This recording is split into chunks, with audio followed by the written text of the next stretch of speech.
Do you have any updates from the other search teams? We have crossed the vast ocean and now, finally, I can see a mountain landscape. Where have we reached? Which country is this? This looks like Greece. Oh, I see Pinto Mountain and Mount Olympus surrounded by water on three sides. This country is separated by mountains and water. Come, let's fly a little low here and search in between these mountains and villages. Soldiers, descend down. Look at the villagers down there. They are living together like one community. Isn't it wonderful? I think they are celebrating some festival. Look at the beautiful dance they are doing and enjoying themselves. Have any of you ever seen this kind of dance? Yes. I have seen this kind of dance. This dance is known as Sirtaki. Sirtaki is one of the most famous and recent Greek folk dance performed in linear and circular movements. Circle dancing, holding hands or on shoulders is ancient tradition for many cultures. I have heard about this too. Line formation is considered as the traditional way of dancing. Although it is not a typical or traditional Greek dance, Sirtaki is probably the most popular one. Not only due to the Zorba's charming figure, but because it is an indispensable and experiential part of Greek kefi, which is the Greek way of having fun. Yes, besides being a physical and emotional way to express your feelings, this dance, in other words, is also associated with the unleashing of the Greek spirit and the collaboration of the spirit, body and mind at the same time. It is hard to explain, but once you dance Sirtaki for the first time, you will feel as if you're part of a greater group, even if you don't know the other people who are dancing with you. I think I have heard something similar about this in India too. A little towards the south, if I am not wrong. The villagers mentioned it to be Dhimsa. Oh yes, Dhimsa!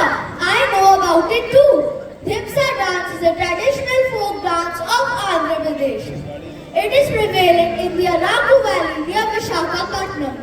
It is performed by the Poja tribe of Andhra Pradesh. Both men and women participate in this performance. This dance is ritualistic in nature and it is done to honor the deities and pray for peace and welfare. Dhimsa dance is also done in a circle while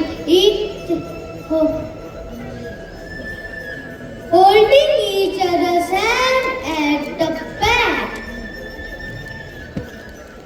The leader of the group performs with a peacock feather in his hand, which symbolizes peace.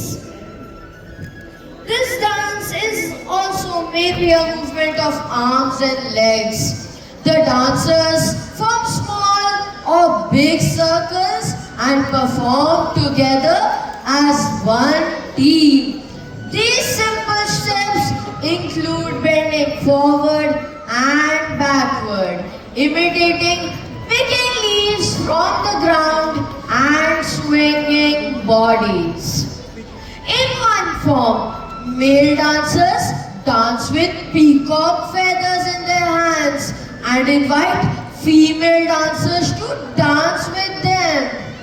It is so nice to know that though oceans apart, we still have so many similarities between the two dances.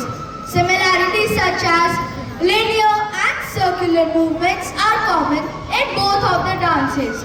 Both dances are done with each other's arms on each other's shoulders or around each other's back. Both are community dancing, easy to learn and dance. Yes, I know another similarity. Guys, listen. What? When a woman dances with a peacock feather in her hand, So? she's inviting a female dancer to dance with her. Oh. However, What? when a male dancer dances with a peacock feather in his hand, So? he's inviting a female dancer to dance with him. Oh. Come on, let's continue our search. Ravana in Sanskrit was a word used in ancient India to designate the Greeks. The Greeks participated in the Kurukshetra war along with Duryodhan on the advice of Karna. Audience, do you know who made the days? Who divided a day into 24 hours? Who decided that there are 7 days in a week? And who names the weekdays?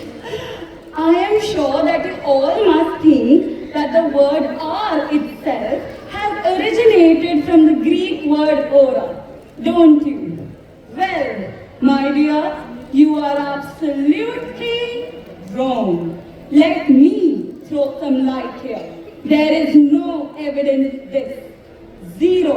All those serious looking dudes, Egyptians, Greeks, Babylonians, didn't do any of it. We just believed it without checking. The word ora comes from the Sanskrit word ahoratra. My dear audience, do you know there is an ancient Indian book, Surya Siddhant, a serious work on astronomy.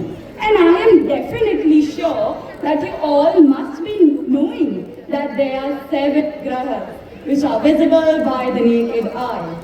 The major celestial bodies: Sun, Mercury, Venus, Mars, Jupiter, Saturn, and the Moon. The weekdays are nothing but Shani, Ravi, Som, Mangal, Budh, Guru, and Shukra. This is the secret behind the sequence of the weekdays. These have been inspired by Vedic deities. As out of India migration happened, the days went to Greek, Roman, Germanic tribes, Anglo-Saxon, and finally the English names were born. So imagine, 1,000 years later, the British taught back to us what originated in our own country. Isn't that ironic? The Srimad Bhagavat talks about ancient times when a day was divided into 24 hours. That's where Hora becomes hour. All of these have come from India, my dear, our own India.